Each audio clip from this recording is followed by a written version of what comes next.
What is up, everybody? Welcome to the Halftime Snacks podcast. This show features short interviews that you can listen during the halftime of your favorite sports events. Every Tuesday, I host fun conversations with talented people in the sports industry, where we'll learn from their stories, knowledge, and experiences. So go grab your favorite snack and come snack with us. Are you ready? Let's go!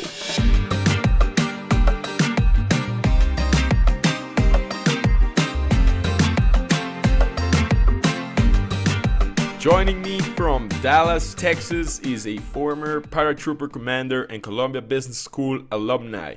He's an expert in data, digital marketing, and content, and currently he serves as the Chief Content Development and Strategy at Learfield. Learfield is the leading media and technology company in college athletics, where they connect brands with passionate fans through media, technology, and data. He is responsible for growing Learfield's direct-to-consumer business across data marketing and content.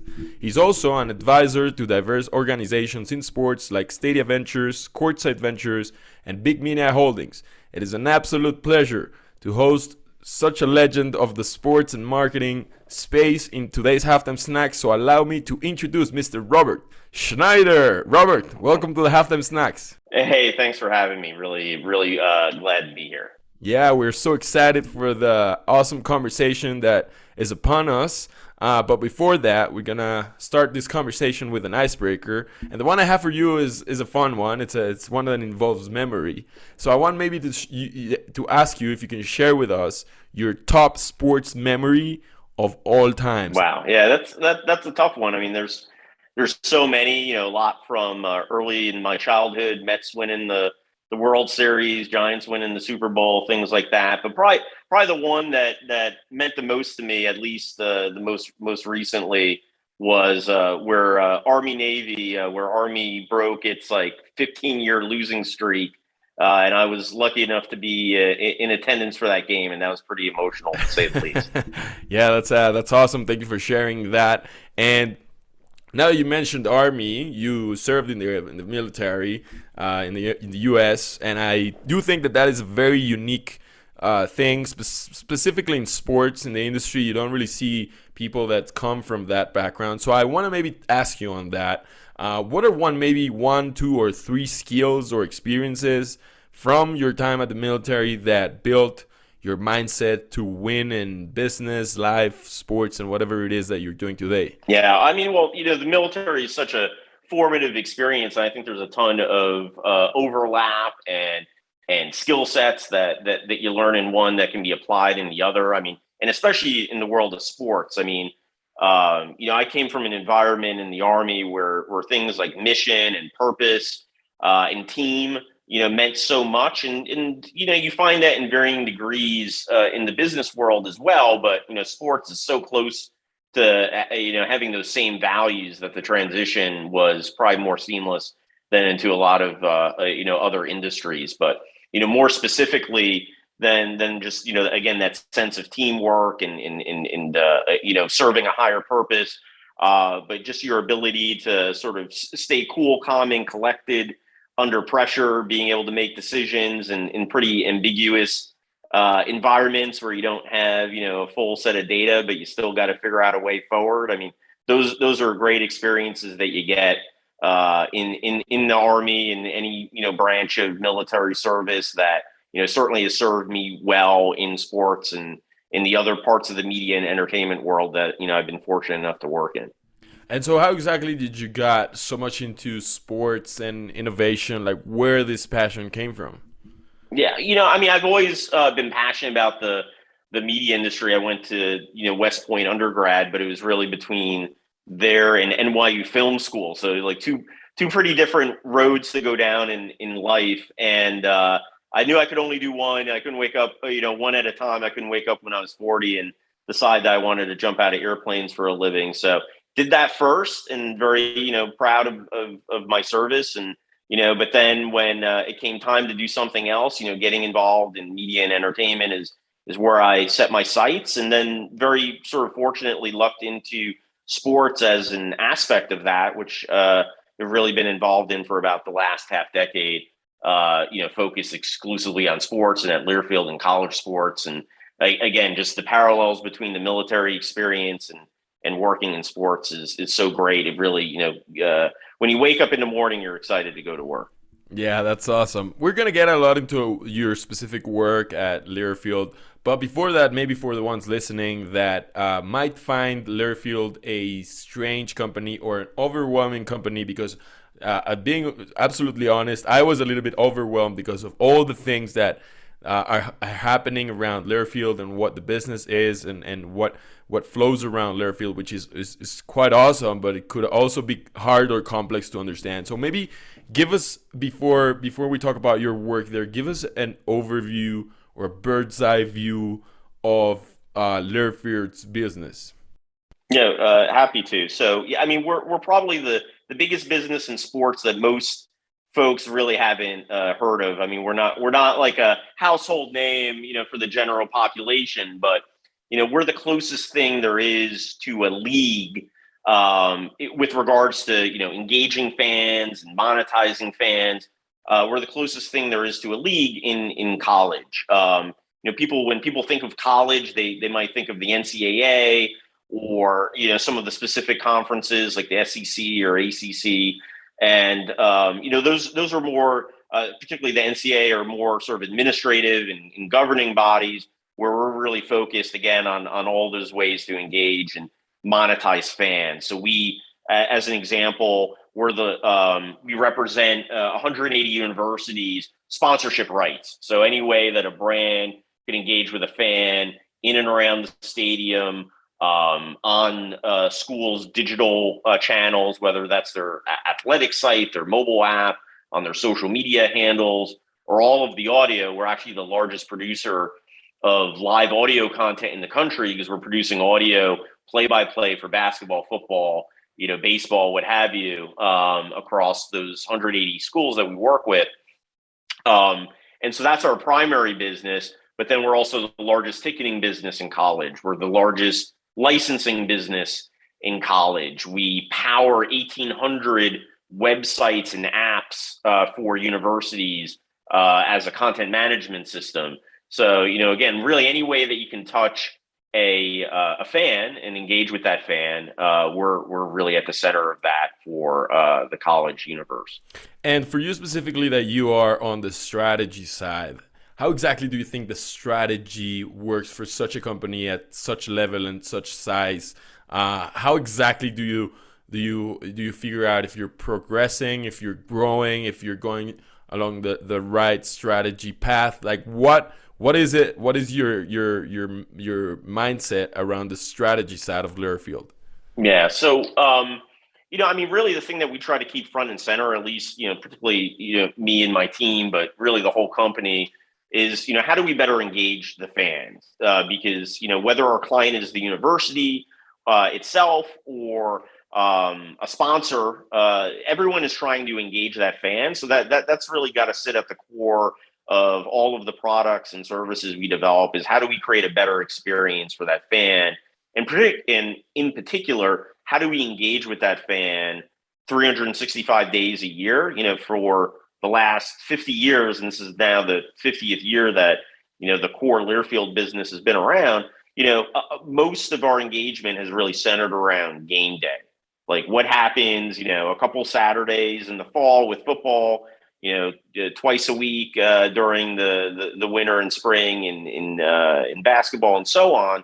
But fans are fans 365 days a year, 24/7. And so how do you tap into that fandom? And in particular, during the pandemic, when there weren't games, or when, even if there were games, there weren't necessarily fans and stands, it really brought, this notion, which, was part of our strategy long before the pandemic, but it really brought that notion to the forefront. And so if there were any doubters beforehand, they certainly weren't, after going through that experience about how do you engage that fan and how do you do that 365 days a year.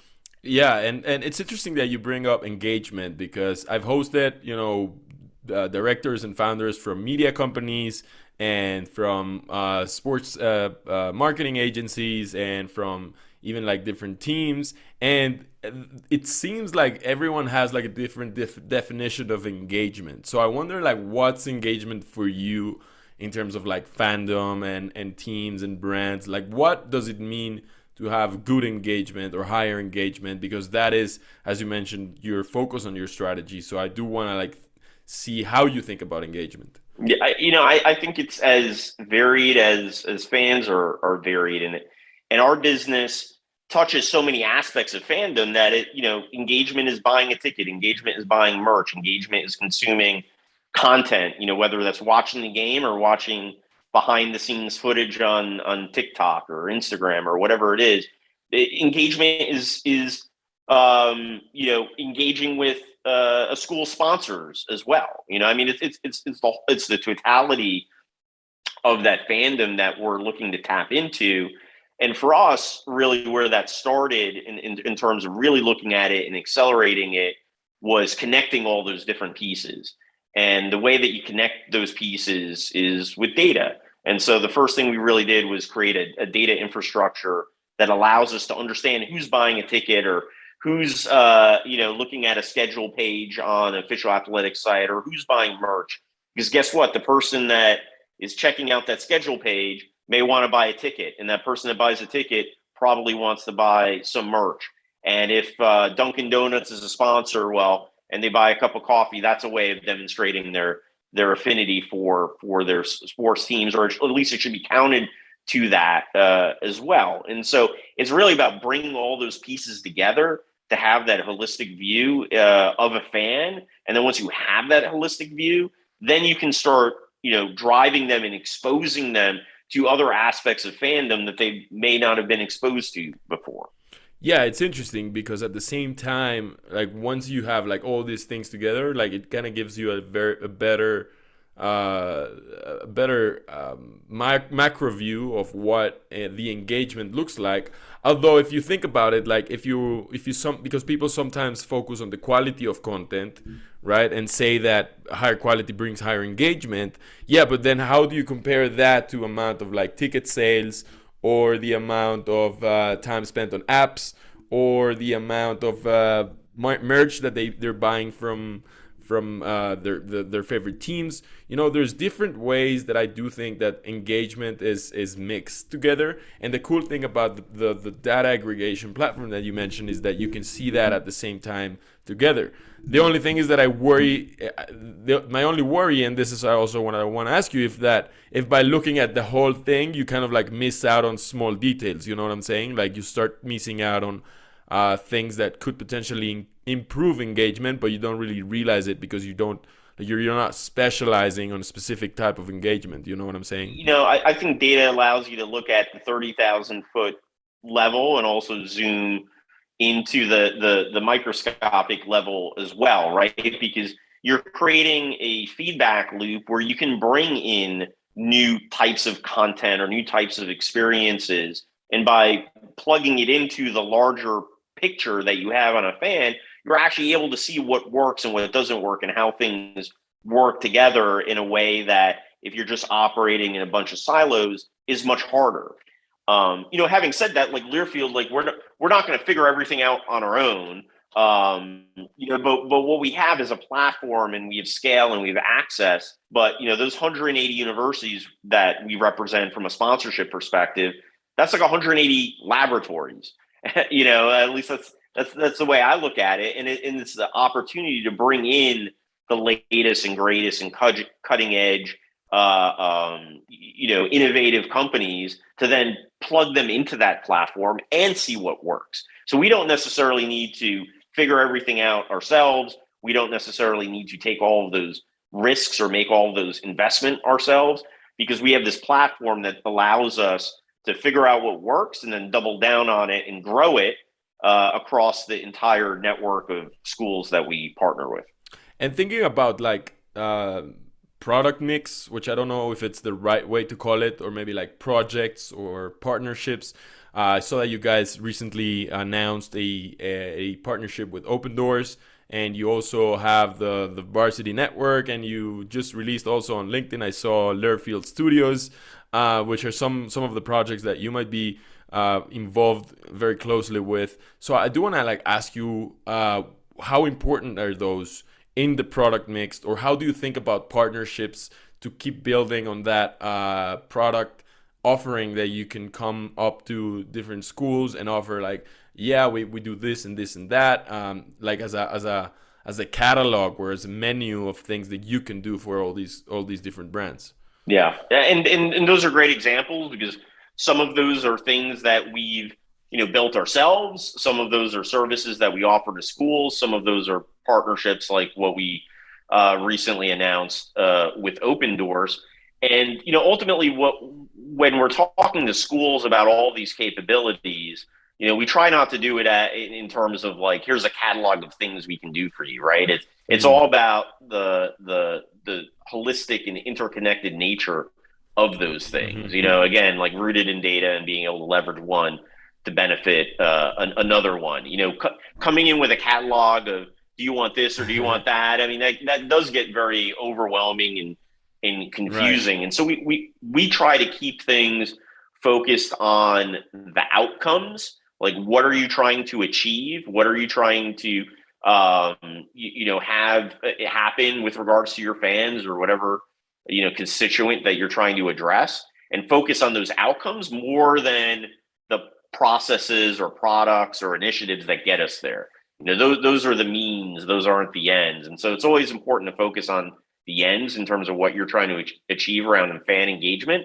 And then we have a ton of tools at our disposal. We have a ton of Lego blocks, if you will, Right. at our disposal to build whatever it is that needs to be built. But we try not to say, here's a bunch of Lego blocks, figure it out. Like we try to understand, like, do you want a house? Do you want a boat? Do you want a car? And then let us help build that based on all these capabilities, whether it's something we built ourselves, like Learfield Studios, or whether it's a partnership like what we did with Open Doors. And it's all focused again on creating new ways to engage with fans. I mean, Learfield Studios, great example. That's really about creating opportunities for fans to engage with their fandom off the field of play more than anything else. It's like, it's about behind the scenes. It's about deep access to school programs that the average fan really wants to see. It's what makes sport human and gets people engaged in the teams and in the players in ways that just watching the game doesn't. It adds all that extra color that makes what's happening on the field of play really matter even more. Or Open Doors, as an example, which is about name, image, and likeness, NIL. College athletes, for the history of college sports, could not monetize their name, image, and likeness. Now that changed about a year ago. And so Open Doors is a platform that allows us to tap into those students. It's a marketplace, if you will, for us to be able to tap into those student athletes at scale, to bring them new monetization opportunities from brands, or to bring them new content creation opportunities, either for brands or even for the schools themselves. And again, that's something like, fandom isn't just about the teams, it's about the athletes. And now that's a much more important part of what we're trying to bring into the mix of a holistic offering for our school partners, for our brand partners, et cetera. Yeah, but I'm wondering what happens when schools don't really know what they want or what they need. Like, I understand, if I understand right, what you're saying is that you guys are this algorithm, this very, very complex algorithm with a mix of 1,000 different alternatives of things that can solve the input of all these like schools, that they basically come and say, okay, so those are our needs. The algorithm runs inside and figures out what's the best solution, and then comes out with the output. But I wonder what happens when that input is less accurate, or schools don't really know what they need or what they want. Yeah, and I mean, and that definitely happens. Although I would say, a lot of our school partners have a pretty, good understanding of, what's happening. They might not exactly know how best to execute it, but they have pretty good, perspectives on where the wind is blowing and what they need to do to evolve. But Mm-hmm. not everyone. And again, it's both art and science. It's our it's not just the data that we have, it's the experience that we have. And so, when you're working across, a pretty broad swath of the college ecosystem like we are, like we're able to put together best practices. We're able to see Right. what works at one place versus another. And despite the competition that happens on the field of play, most universities are not necessarily competitive with one another. It's like a fan of Miami is not necessarily going to be a fan of Texas, and so they're not competing for the same eyeballs, et cetera, necessarily. And so a lot of those best practices are fairly easy to share, and it just helps raise the overall level of fandom across college as a whole. Yeah, makes sense. And for those schools listening that are not yet clients of Learfield, clients or close to Robert, my friend Rob here, what is your opinion on those like brands, schools, athletes, or venues that are not highly invested in digital media and marketing, the thing that you currently hold as the closest to what you are an expert on? What is your opinion on those brands, schools, athletes, venues that are not highly invested in that space yet? Yeah, well, I mean, it's only a matter of time. And it's pretty interesting. I mean, I spent most of my career after the Army sort of in media and advertising, more generally than sports specifically. And it's a lot harder to sell soap and diapers and things like that to someone than it is to sell them sports. I mean, has just benefited from the fact that its underlying product is really strong. No one walks through the airport with a Facebook shirt on or a New York Times shirt on. Like the connection that people have to sports as a media property, nothing beats it. But when I came to sports, about 5 years or so ago, it was way behind where the Unilevers or the New York Times or whoever, because again, they had to evolve, because they don't have the benefit of that natural passion and affinity that sports does. And so, I would say sports is actually like pretty far behind a lot, and then not just college, like pros as well, really far behind a lot of these other industries because they have such a great foundation. But now, there's been so much change over the last couple of years, and sports has evolved and continues to evolve, that it's like there is just so much potential that if you're able to take these lessons learned from other places and apply it to the sports context with the great content that sports has, with the fact that it's both digital and physical, the great fans that sports has. I mean, there's just so much value to be unlocked, not just for the teams themselves, but for the sponsors that associate themselves with those teams and leagues.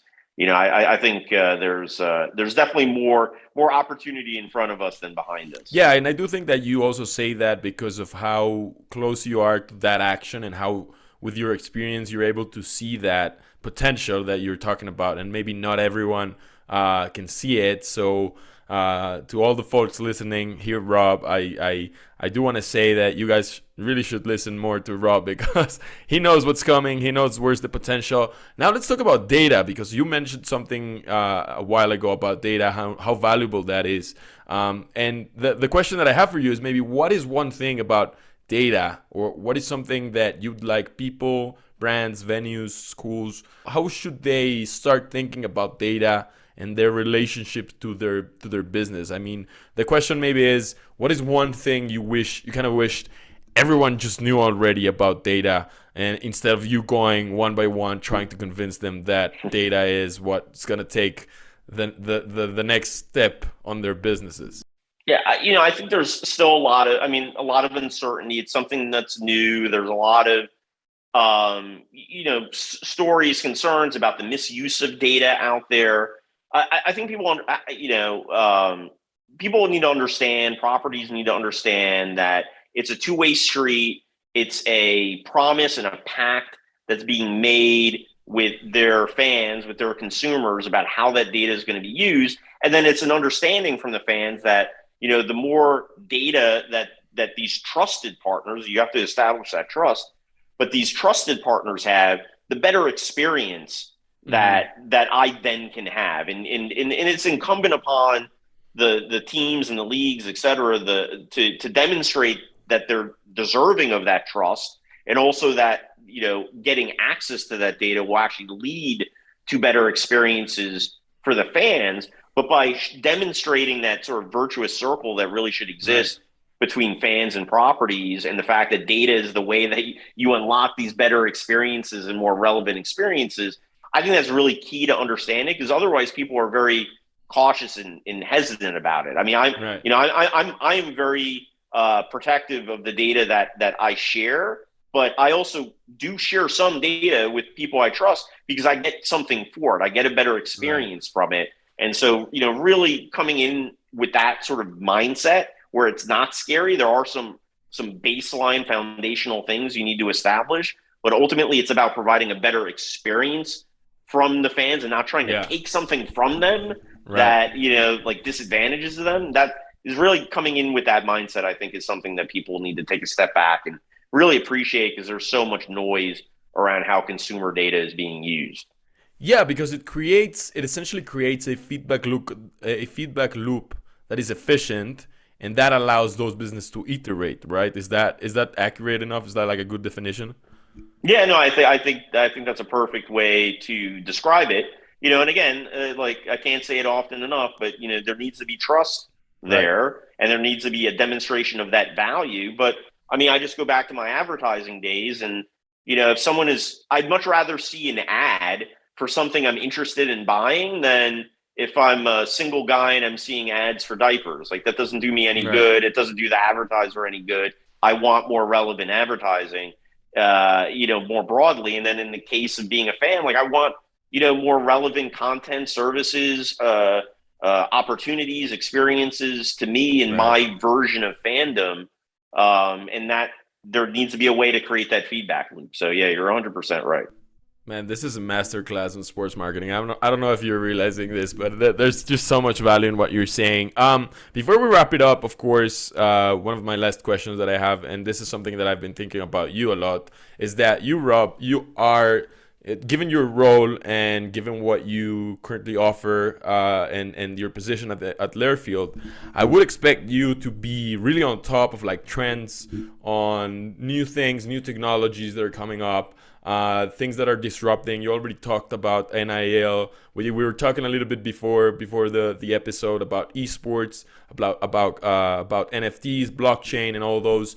What are some trends that you're currently eyeing, that you're excited about, that you've been reading lately, and that are getting you very, very much excited? That you are maybe 100% sure that if not in the next year, in the next 3 years, are going to be incorporated in sports and in college sports as well. Yeah, well, I mean, you just hit on some great ones. I mean, wagering is a topic there too. NIL is opening so many opportunities. But if you look at stuff like esports, like NFTs in particular, we recently did a big deal with a company called Recur to establish their college NFT marketplace and NFTU. For the first time in a long time, I feel like college is at the forefront of some of Mm, these evolutions versus playing catch up. Like what we're doing with NFTs and Recur in particular. I mean that is as current and as cutting edge as anything that's happening in the pros. So that's really exciting. I think it taps into a lot of the things that we talked about earlier with regards to data and creating that feedback loop. You're able to create a lot of incentives. It's not just about with NFTs. It's not just about creating a collectible that someone files away in a drawer and waits for it to appreciate in value. It's about the gamification of it, the challenge aspect of it, and creating incentives for people to dive deeper into their fandom. And that's really Recur's approach, and one of the big reasons that we ended up partnering with them, because it wasn't about just creating a digital asset that you're trying to speculate on. It was about creating an enhanced experience for mm-hmm. fans, and for fans that are spending more of their time, more of their lives in a digital environment. We thought it was a perfect extension to what we've traditionally done with fans, when they're showing up to a game in person. And so Those are things I would definitely, keep an eye on. It's just, as people continue to live more and more of their lives in the digital world, I'm hesitant to call it the metaverse or anything like that, but, sort of, we're on the metaverse now on Zoom, et cetera, I guess.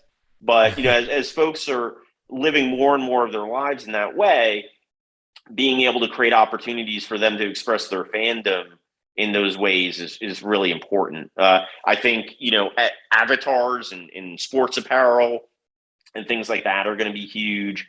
But there's also so many things in sports that are, again, that are commonplace from 10 years ago in other industries that are still relevant here as well. So I think it's a combination of these really cutting edge things and then some of the lower hanging fruit of innovations around data and advertising that, or maybe old hat in some places, but still pretty new and pretty important for sports going forward too. Yeah, the mix of two different things that probably like find ways to create engagement. Like one of the examples that I go back to is like how NBA players started playing esports with e-players that are, e-gamers or gamers. I'm not sure how do you call them, but gamers that were super popular. So that started to bring, audiences from different sides of sports, different side of media, and created this different sense of engagement, which I do think that it's interesting and fascinating to see. Robert, man, this has been awesome. As I mentioned, this is an absolute masterclass on sports marketing and everything in between, on trends and brands and engagement and how to get fans excited. I do appreciate this conversation. But before we go, Robert, I always ask a more personal question just to get to know the guests a little bit more closely. The one I have for you is, what is something that you wish you knew, Mr. Rob, 18-year-old Rob Wood knew when you were young? What's something you wish you knew? Oh, man, so much. I mean, I knew so little then, and still, frankly, know not all that much more now. But I mean, just things like, trust your gut and be confident in yourself. There's it's very easy to doubt yourself, but it's having some confidence in the fact that you probably know more than you think regardless of what your age is, and having that confidence to sort of trust your instincts, I think is something that you tend to learn too late in life. Not that your gut's always going to be right, but it's definitely something you should listen to more often than you might think.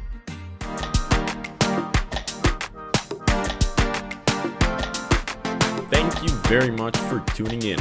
If you enjoyed this episode, hit the subscribe button and leave a review on Apple Podcasts. If you enjoy learning about the business and technology behind sports, make sure you subscribe to the Sports Tech Biz newsletter. I'll leave the link in the show notes. See you all next week. Bye-bye.